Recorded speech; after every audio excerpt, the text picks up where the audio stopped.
12장. 오늘은 창세기 45번째 시간입니다. 일일 관지에서 본 10장의 족보 이야기입니다. 여러분, 오늘도 몇 가지의 질문을 가지고 오늘 본문을 대했으면 합니다. 오늘은 족보의 이야기입니다. 한 집안에 대한 족보가 쭉 기록되어 있죠. 왜 이렇게 족보를 소개할까라는 이유를 한번 찾아봤으면 좋겠고요. 오늘 이 많은 사람들 70명의 족장에 대한 이야기가 쭉 기록되어 있는데 모세는 이 중에서 가장 주민 누구를 초점에 맞추고 이야기할까요? 누구가 오늘 본문에서 가장 도드라지게 나타나고 있는가라는 이 질문입니다. 그리고 이 본문을 가지고 모세는 출애굽한 이스라엘 백성들에게 어떤 메시지를 전하고자 하는 것일까요? 이 세 가지의 질문을 가지고 오늘 본문을 한번 보기를 원합니다.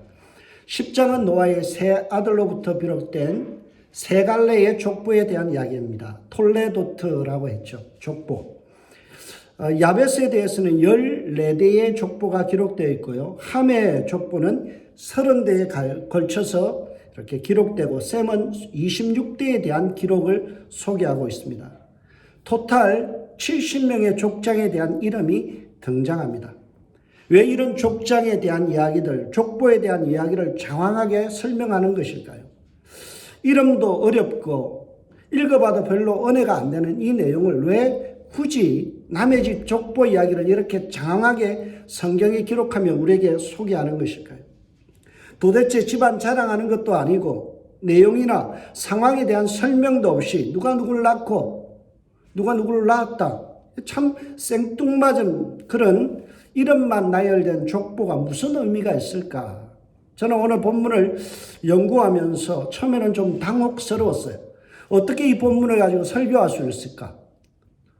이름밖에 없는데 누가 누구를 낳은 것밖에 없는데 어떻게 이 본문 속에서 설교를 뽑아낼 수 있을까? 참 많이 고민했죠.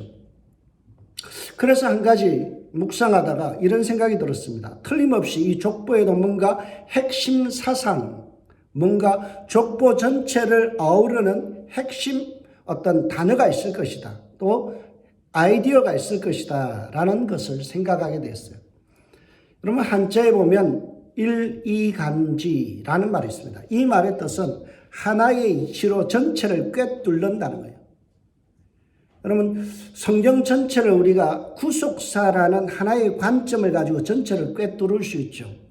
지난 수요일날 우리가 성경 공부할 때 하나님의 영광의 관점에서 창세기로부터 시작해서 계시록까지 그리고 창세 이전부터 영원 이후에 있는 예수님 재림 이후에 있는 하늘과 새하늘과 새 땅에서 일어날 하나님의 영광의 관점에서 전체를 꿰뚫을 수 있었잖아요. 족보는 어떤 것을 가지고 전체를 하나를 꿰뚫을 수 있겠다라는 것을 생각했어요. 톨레로트라는 이 족보 전체를 하나의 관점에서 보면 놀라운 것을 발견하게 됩니다. 여러분 10장 1절과 32절을 보세요. 첫 절과 마지막 절이 매우 닮은 꼴이라는 것을 알 수 있습니다. 1절과 32절의 내용이 거의 일치합니다. 1절을 보면 노아의 아들 셈과 함과 야베스 족보는 이러하니라. 홍수 후에 그들이 아들들을 낳았으니 라고 되어 있죠.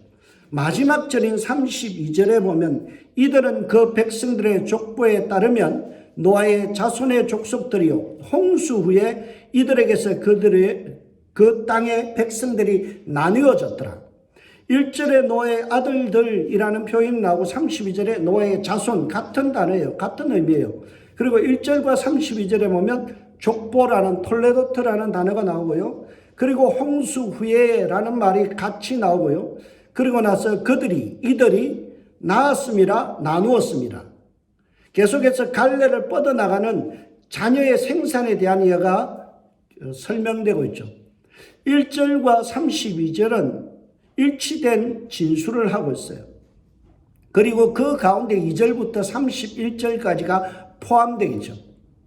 1절이라는 A와 그리고 내용물이라는 2절에서 31절까지의 내용과 그리고 마지막에 A-라는 이 32절이 이렇게 구조로 짜여져 있습니다. 이것을 성경 연구가들은 이걸 뭐라고 부르는가 하면 ABA 기법이라고 이야기하고요. 또 전문 용어로는 인클루지오, 수미상관, 머리와 꼬리가 똑같이 있고 그 안에 몸통에다 무엇이 있다라는 거예요. 그러니까 여러분 샌드위치를 생각해 보세요. 빵 두 쪽 사이에다가 여러 가지를 넣습니다. 그렇게 만들어지는 게 샌드위치죠. 오늘 본문이 그렇다는 거예요. 1절과 그리고 32절은 샌드위치의 빵과 같은 역할을 하고요. 그리고 그 족보 이야기에 대한 이야기를 쭉 앞에와 똑같은 이야기를 1절과 32절에 놓고 나서 그 가운데다가 세 지파의 족보 이야기를 쭉 설명하면서 맛깔스럽게 샌드위치를 완성시켰다라는 거예요. 여러분 샌드위치는 그 안에 무엇이 들어가느냐에 따라서 맛이 달라집니다. 빵 두 쪽 사이에 뭘 넣느냐에 따라서 전혀 맛이 달라지는 게 샌드위치의 묘미죠. 오늘 샌드위치 기법을 통하여 모세는 이스라엘 백성들에게 이 족보를 통하여 하나의 메시지를 전달하려고 하고 있습니다. 그런데 이 내용물이 되어지는 2절부터 31절까지의 내용을 보면 좀 특이한 점을 발견할 수 있어요. 지금까지 모세는 그 노아의 후손들의 족보를 소개하면서 어떤 순서로 소개했어요?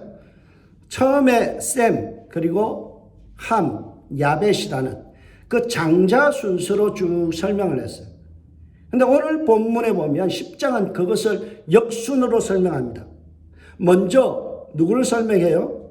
야벳부터 설명하고 그 다음에 가운데 있는 함을 설명하고 장남이었던 셈을 가장 뒤에다 배치시키고 있습니다. 왜 모세는 지금까지 장남 순서로 오던 이 기록 방식을 포기하고 2절에서 5절까지는 야벳, 그 다음으로 6절에서 20절까지가 둘째 함, 그리고 마지막 21절에서 31절까지의 셈을 위치시켰을까요? 그것은 결론이 중요하다는 거예요. 셈이 중요한 위치에 있다라는 겁니다.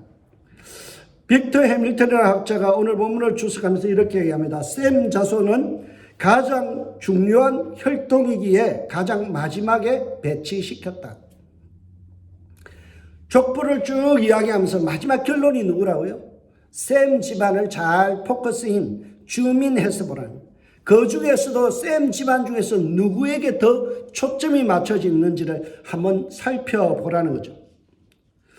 여러분 순서대로 한번 살펴볼게요. 먼저 2절에서 5절에 보면 야벳 가문이 나오죠.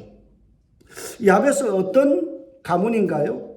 노아의 축복을 받은 번창하는 그런 가정이죠. 하나님으로부터 복받은 그런 가문입니다. 여러분 그래서 이 모세는 특별히 그 야벳의 후손들을 소개하면서요. 아들들의 이름을 쭉 거명하는데 그 몇 명으로 되어 있어요? 7명입니다. 고멜과 마곡과 마데와 야오나와 두발과 메섹과 디라스라는 7명을 소개합니다. 여기서 우리가 중점적으로 봐야 될 것은 7이라는 숫자입니다. 그리고 나서 야벳의 손자를 설명할 때 또 다시 한 번 더 7명을 설명하고 있어요. 아스그나스와 리밧과 도갈마와 엘리사와 달시스와 기띔과 로다님 이렇게 7명을 이야기하죠. 7명의 아들과 7명의 손자라는 것을 분명하게 소개합니다. 여러분 이것은 성경에서 7이라는 숫자는 완전수입니다. 완전하다라고 할 때 7을 이야기하죠. 6은 사람의 수라서 성경에 보면 666 계시록에 나오죠. 그건 짐승의 숫자다 이렇게 나오죠. 그러니까 부족한 게 하나님보다 부족한 숫자가 6이에요. 7이라는 것은 완전수를 이야기해요. 이 완전수를 통하여 야벳의 가문은 어떤 가문이라고요? 하나님의 복받은 가문임을 드러내 주는 거예요. 야벳의 후손들이 살아갔던 지역이 어딘가 하면 유프라테스 강 근처와 러시아 흑해 부근 그리고 우리가 지금 인식하고 있는 유럽의 사람들이 바로 이 야벳의 후손들입니다. 여러분 유럽과 그리고 티그리스 유프라테스 강은 어떤 지역인가요? 문명의 발상지죠. 바벨론이 거기서 태어났고요. 그 유명한 아시리아라든지 여러 가지 나라들이 제국을 이뤘던 나라들은 다 거기서 출발해요. 그리고 야벳의 후손인 유럽인들은 어떻습니까? 철학, 그리스 철학. 이 엄청난 사상사와 그리고 지적인 부분에서는 매우 탁월한 사람들이 야벳의 후손들입니다. 그들은 인도 유럽의 조상들로서 야벳 조상들은 그들은 육적인 축복을 받았어요. 정신적인 축복을 받았어요. 지혜의 축복을 받았어요. 그러나 거기까지다는 거예요. 거기까지. 그들은 육적인 축복을 받았고 정신사적인 축복을 받았고 철학의 축복, 여러 가지 지혜의 축복은 풍성했지만 그러나 거기까지였다라는 거예요. 하나님의 선민이 되거나 하나님 앞에 선택받은 자가 되거나 또는 하나님의 영적인 복을 받은 자들은 아니었다라는 거예요. 그것을 오늘 본문은 이야기하고 있습니다. 그렇다면 6절에서 20절에 소개된 함은 어떤 후손들인가요? 그들은 저주받은 후손들입니다. 함의 후손들은 4명의 아들이 있는데 10장 6절에 보면 구스와 미스라임과 북과 가나안이라 이렇게 되어 있죠. 그리고 나서 후손 30명의 이름이 쭉 기록이 되어 있고 그들이 소유한 땅에 대한 이야기가 나옵니다. 이들이 거주한 땅이 어딘가요? 여기에 보면 구스라는 것은 이집트입니다. 이집트와 에티오피아 근방이죠. 붓도 바로 아프리카입니다. 그리고 가나안은 지금 어디예요? 이스라엘 백성들이 쳐들어가야 될 가나안 복지 이야기는 그 가나안 땅이에요. 지금의 이스라엘 땅 거기에 분포되어 있는 거죠. 여러분 이들이 있는 곳은 이집트 나일강 문명을 이뤘던 사람들입니다. 그리고 유프라테스 티그리스 강 언저리에서 무역을 주로 담당했던 그 지역입니다. 여러분 그들은요 4대 문명의 발상지 중에 하나인 이집트 나일강 주변에서 살았던 사람들이에요. 저는 오늘 본문을 보면서 좀 당혹스러운 부분이 있어요. 그게 뭔가 하면 여러분 이집트는 엄청난 강국이에요.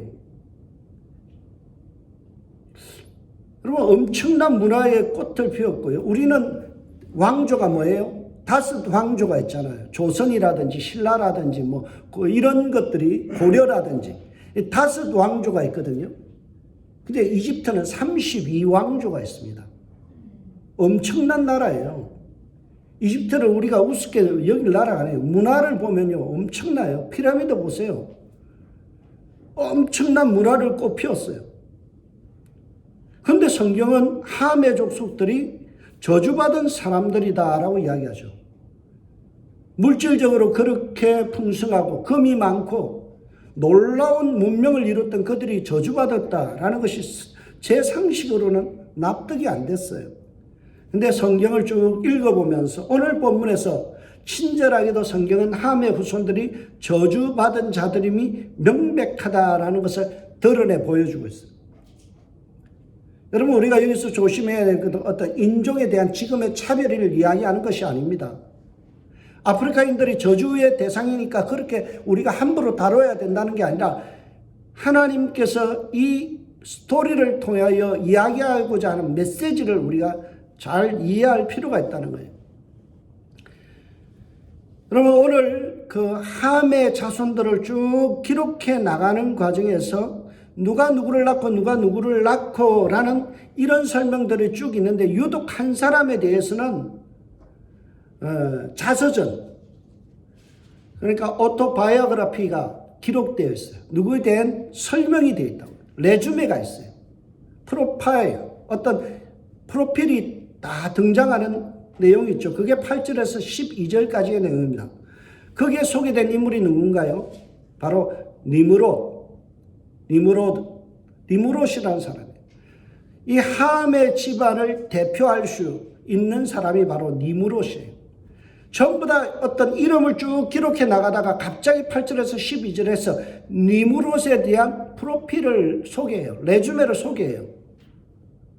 그의 양력이 나옵니다. 그는 세상에서 첫 용사라. 그가 여호와 앞에서 용감한 사냥꾼이 되었으므로 속담에 이르기를 아무도 여호와 앞에 니므롯 같이 용감한 사냥꾼이로다 하더라.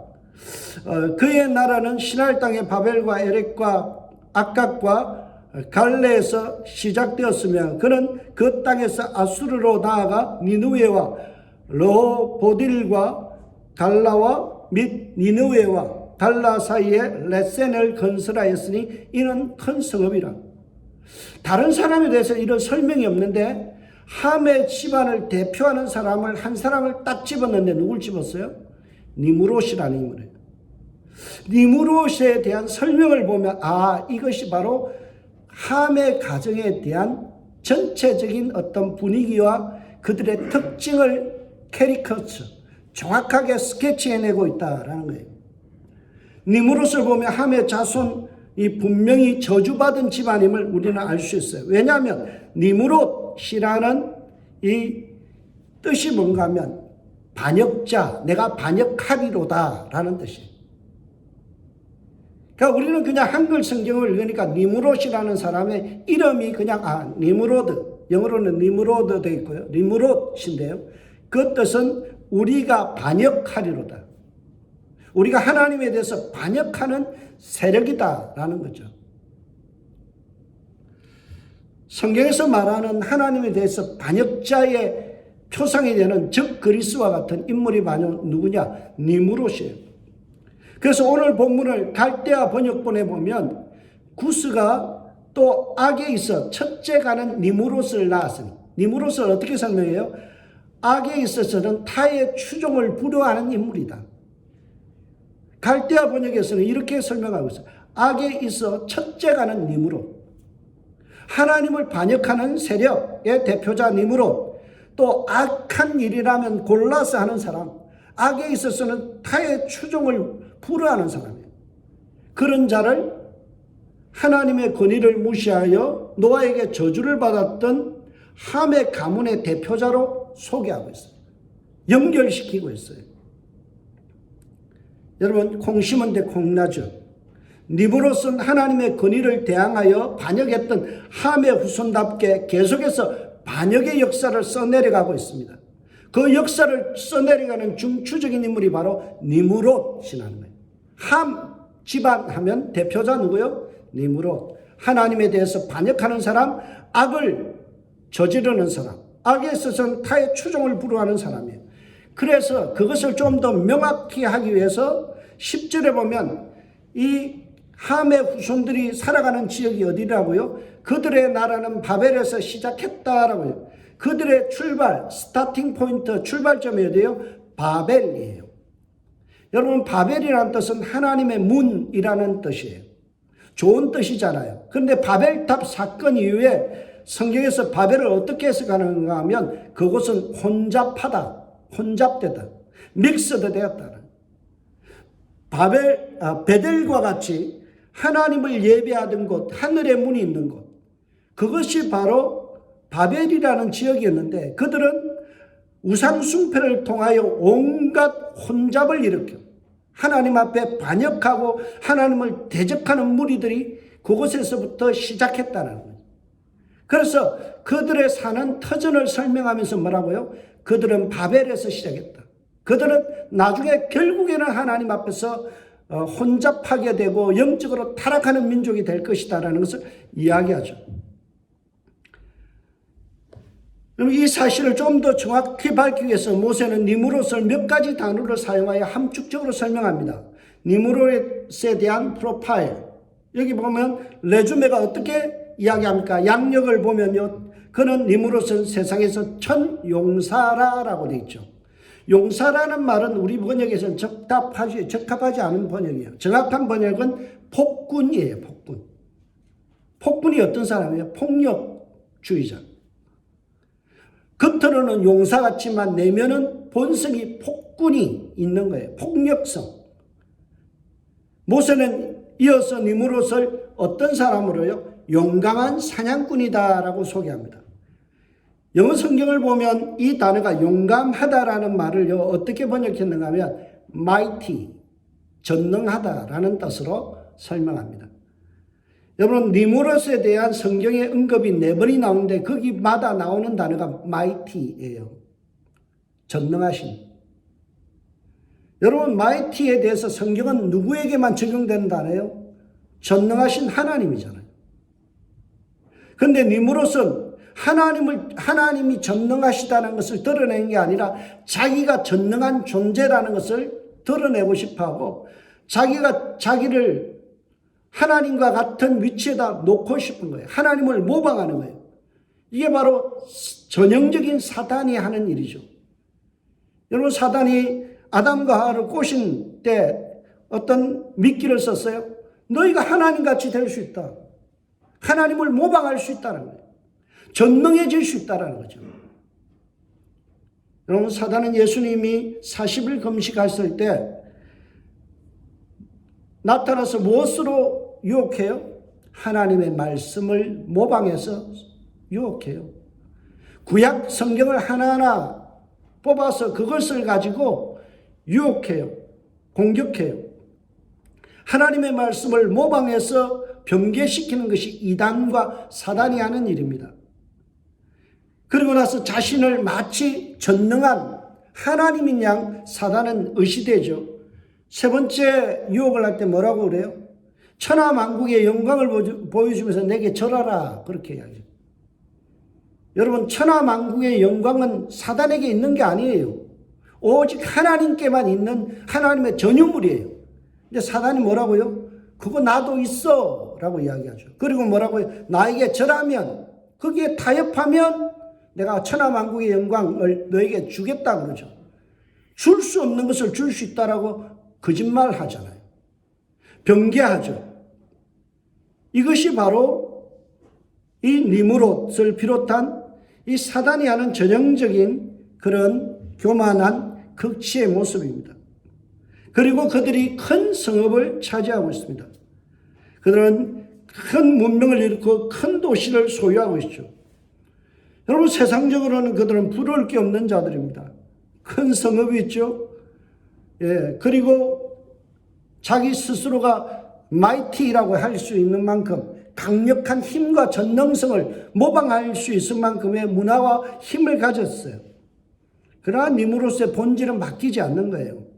그들은 하나님을 대적하는 자입니다. 함의 후손들이 사는 지역을 갖다 콕 집어서 바벨탑을 쌓은 신할 땅이라고 이야기하죠. 여러분, 성경에 신할 하면 생각나는 성경의 스토리가 어디 있어요? 여호수아 7장 21절에 나오죠.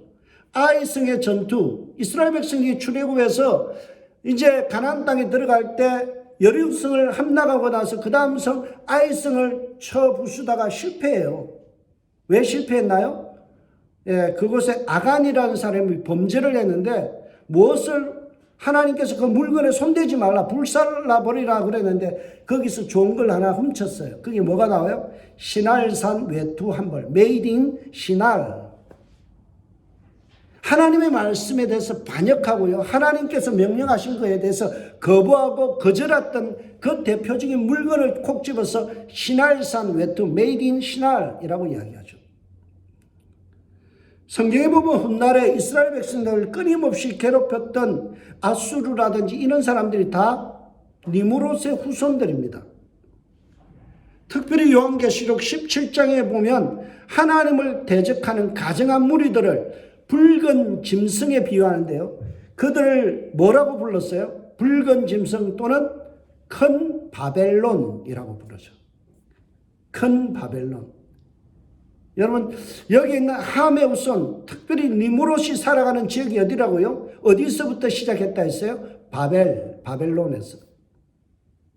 성경은 끊임없이 이 니무롯 함의 자손들을 어디와 연결시켜요? 시날 땅 바벨론, 바벨탑과 연결시키고 있어요.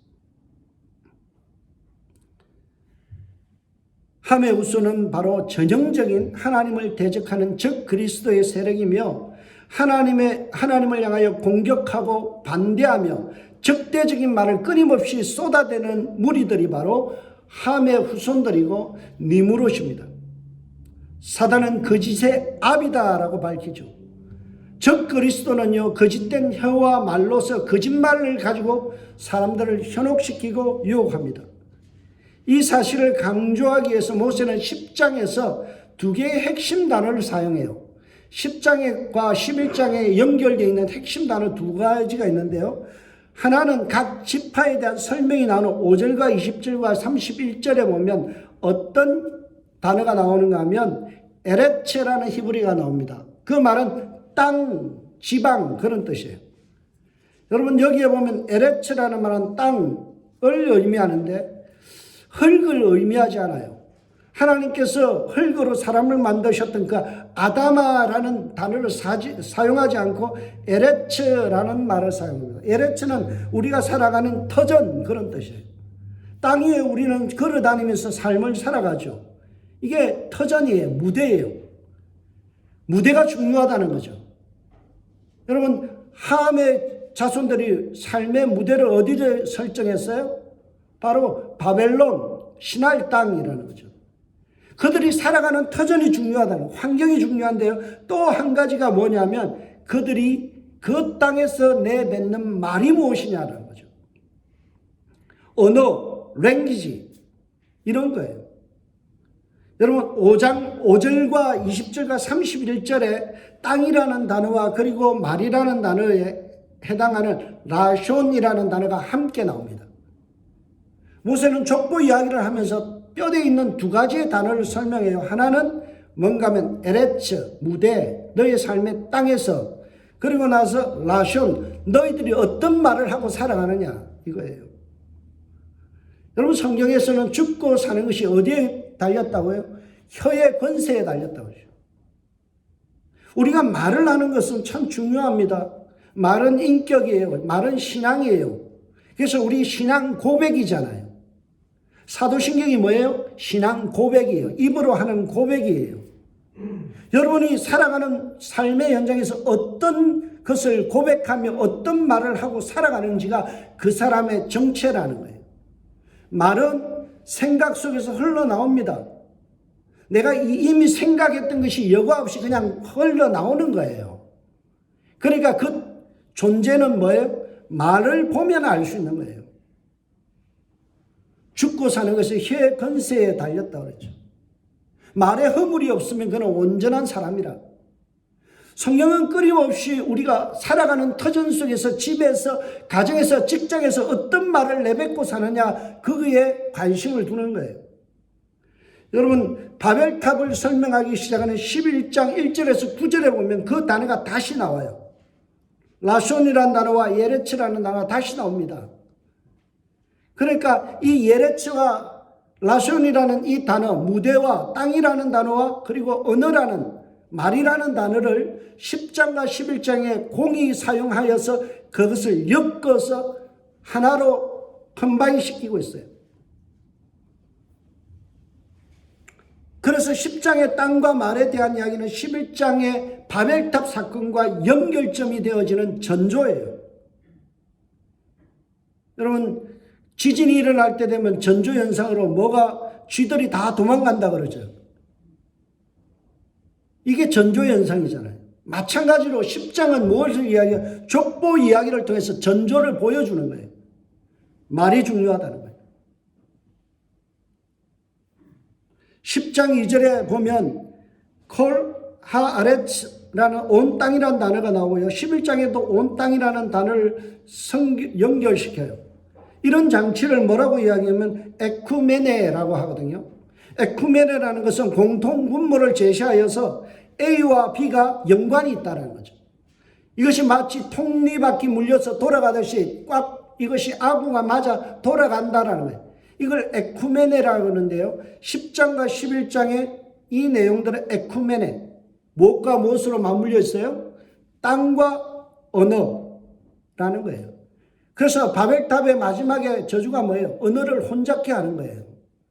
그들이 말로서 하도 하나님을 대적하니까 어때요? 언어를 흩어버리는 거예요. 말을 가지고 하나님을 향하여 대적하니까 어때요? 하나님 말을 갖다 흩어버린 거예요. 여러분 아버지의 허물을 동네방네 떠들고 다녔던 그 방정맞은 입술 누구예요? 함의 입술이잖아요.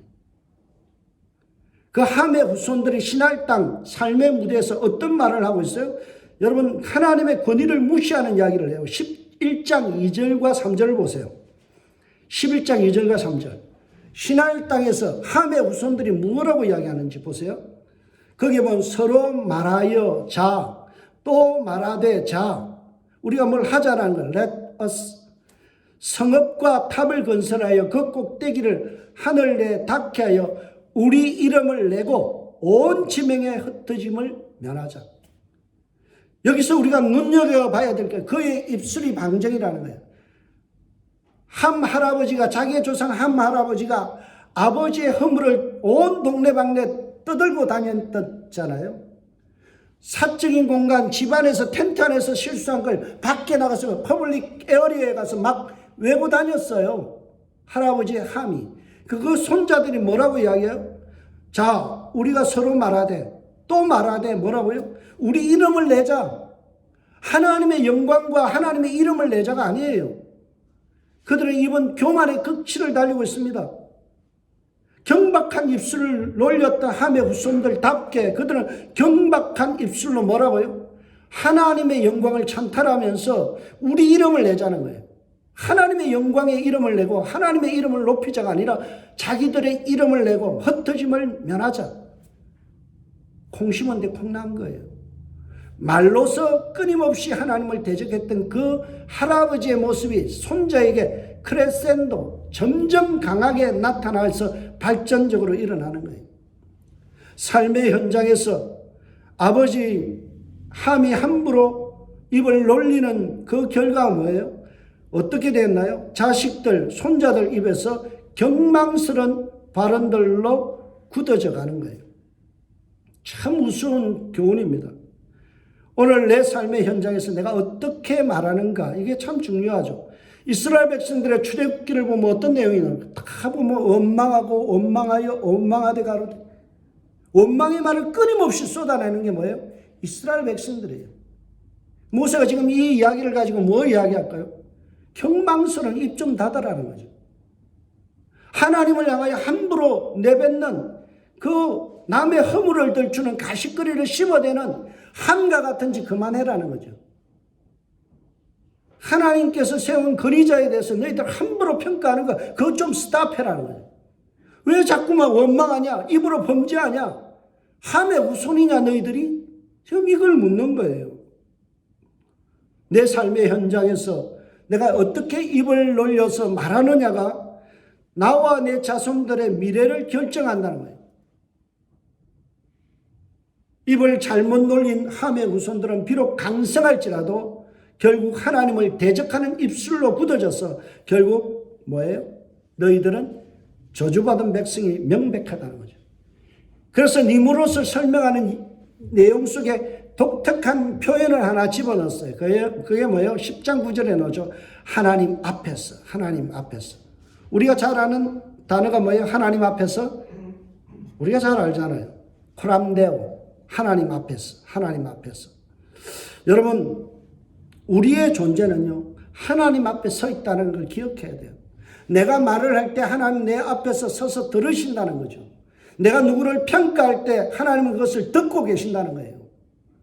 그래서 입조심하라는 겁니다. 종교개혁자들이 모여서 예배드렸던 종교개혁의 발판이 되었던 아우스부르크 교회 가면요, 예배당에 이런 글귀가 앞에 있어요. 잘 고민하여 보라. 당신은 누구 앞에 서 있는지를. 잘 고민하며 보라. 당신은 누구 앞에 서 있는지를. 코람데오, 하나님 앞에 서 있다는 거예요. 네가 하나님을 의식하지 않고 네 이름 드러내려고 그러고 교만한 말 내서 자꾸 발언하면 그거는 함의 계열이야, 이 말이에요. 저와 여러분들이 입술을 제갈 먹여서 정말 조심해야 돼요. 경건한 말, 덕이 되는 말, 무슨 일이든지 덕이 되는 말을 사용하라라고 성경은 말씀하죠. 저와 여러분의 입술이 복된 입술 되기 주의 축원드립니다. 그러면 셈의 가문은 어떤 가문일까요? 육적으로 영적으로 다 복을 받은 가문이에요. 셈의 가문을 설명하면서 또 한 사람의 자서전 오토바이오그라피를 또 소개합니다. 25절에 있어요. 우리가 정말 셈의 가문 속에서 집중해서 봐야 될 이름은 이 멜렉이라는 사람입니다. 함의 가문을 대표하는 인물이 니므롯이었다면 셈의 가문을 설명해주는 대표자가 누군가 하면 멜렉이라는 거예요. 25절 보세요. 에벨은 두 아들을 낳으니 하나의 이름은 벨렉이라 하였으니 그때에 세상이 나누었습니다. 벨렉의 아우의 이름은 욕단이며, 그러니까 여기에 보면 에벨이 두 아들을 낳았어요. 누가 누구를? 벨렉과 욕단을 낳았어요. 그런데 그 시대에, 이 벨렉의 시대에 무슨 일이 있었다고요? 그때의 세상이 나누어졌습니다. 벨렉과 욕단으로 나눠졌다는 거예요. 여러분, 이것은 누가 누구로 나눠졌다고요? 욕단과 벨렉의 분열이 일어났다는 거예요.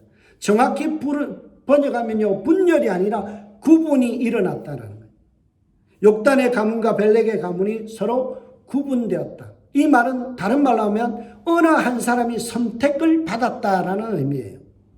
그 선택받은 사람이 누군가요? 바로 벨렉이라는 거죠. 겉으로 보면 욕단의 가문이 복받은 것 같습니다. 왜냐하면 이 이야기가 끝나고 6절에서 30절까지 보면 누구의 후손에 대한 이야기가 나와요? 욕단의 후손에 대한 이야기만 쭉 나와요. 벨렉에 대한 이야기가 10장에는 나오지 않습니다. 욕단은 분명히 셈의 후손으로 찬란한 물질적인 복과 모든 것을 받았죠. 근데 거기까지라는 거예요. 그들은 하나님의 선민으로 선택받지 못했어요. 여러분, 다 빛난다고 금이 아니듯이요, 셈의 가문 속에서도 하나님 앞에서 구별되고 선택받은 가문은 벨렉이라는 거죠. 욕단의 이름이 쭉 그 후손들이 있죠.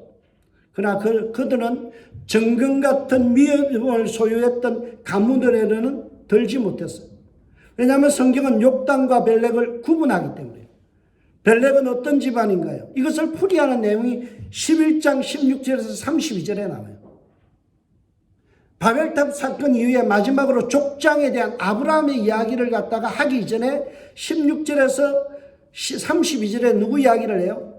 벨렉의 가문을 이야기해요. 거기 보면 벨렉은 르우를 낳고 르우는 스룩을 낳고요, 스룩은 나홀을 낳고 나홀은 데라를 낳고 데라는 누구를 낳습니까? 믿음의 조상 아브라함을 낳는 거예요.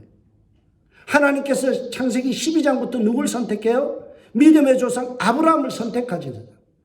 그 믿음의 자손으로 이어지는 아브라함, 이삭, 야곱, 요셉으로 이어지는 그 계보가 누구에게서 갈라져 나온 거예요? 바로 벨렉에서 시작되는 거예요. 여러분, 창세기를 기록하면서 이 셈의 계열에서 욕단의 가문을 쭉 설명하고 끝나는 것 같이 보이지만 11장 마지막에 가서 누구의 가문에 집중해요? 앞으로 족장 시대를 이어갈 아브라함, 이삭, 야곱, 요셉의 조상이 되어지는 이 벨렉 가문을 집중적으로 거기서 나누어졌다, 구분되었다, 선택되었다라고 이야기하죠. 여러분, 그 아브라함 시대를 지나고 이삭, 야곱을 지나고 요셉의 시대에 어떻게 돼요? 그들이 애굽 땅으로 내려가잖아요. 기근이 와서 애굽 땅으로 내려가죠. 요셉이 총리가 되어지고 모든 70명이 어떻게 해요? 그곳에 내려가서 살다가 430년 동안 종살이하다가 그들이 출애굽하여서 지금 광야에 있다라는 거죠. 지금 모세는 뭘 이야기해요? 너희들 조상이 누군 줄 알아? 너희들 조상은 벨렉이라. 믿음의 가문의 혈통, 욕단이 아니라는 거예요. 너희들은 벨렉에서부터 시작되어진 아브라함으로 이어지는 그 계보의 후손들이라는 거죠. 모세는 노아의 아들 셈의 족보를 통하여 무엇을 말해주는가요? 너희들이 정통이라는 거예요. 벨렉의 후예인 너희가 정통이다. 너희들이 복의 통로이며 온전히 하나님의 복을 받은 자손들이다. 너희만이 하나님의 사명자로 부름받았고 선택받은 민족이다. 비록 너희들은 광야에서 불편한 삶을 살아가지만 아직 땅 한 평 없고 집도 하나 없는 신세지만 너희들은 당당해야 될 사람들이다. 많은 인류가 있지만 하나님께서 특별히 너희들을 선민으로 하나님의 백성으로 선택했다. 그 자긍심을 가지라. 이것을 선포해 주는 것.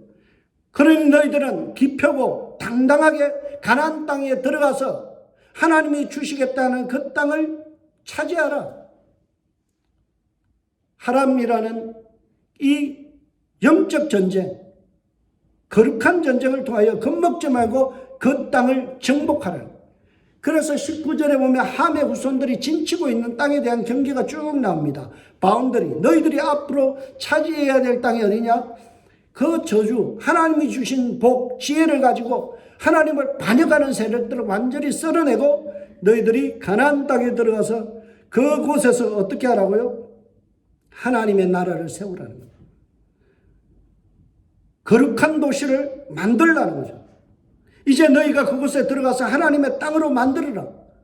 권위자이신 하나님께서 명령하신 이 사명을 받들고 세속 도시로 들어가서 가나안 땅에 들어가서 그것을 하나님의 도성으로 만들어라. 그 메시지를 이스라엘 백성들에게 전달하는 거예요. 이 메시지는 오늘날 우리에게도 동일합니다. 너희가 바로 하나님께서 선택하신 선택된 민족, 하나님의 백성들이라는 거죠. 너희들은 신령한 복을 받은 자이더라. 그러므로 세속 도시로 들어가서 세상에 들어가서 너희는 빛과 소금의 역할을 감당하며 그것을 하나님의 거룩한 도시로 만들라는 거예요. 주눅들지 말라는 거예요. 세상에 보면 함의 자손이 더 잘 나가는 것 같고 야벳의 자손들이 잘 나가는 것 같지만 하나님의 선택은 너희에게 있다는 거죠. 하나님의 선택하심은 너희에게 꽂혀 있다. 너희만이 대안이다는 거죠. 여러분, 세상은 힘 있는 자들이 설치고 있어요. 그러나 하나님은 뭐라고 말씀하셨어요? 너희들이 이 세상을 구원할 대안이다. 너희가 세상의 빛이요 소금이다.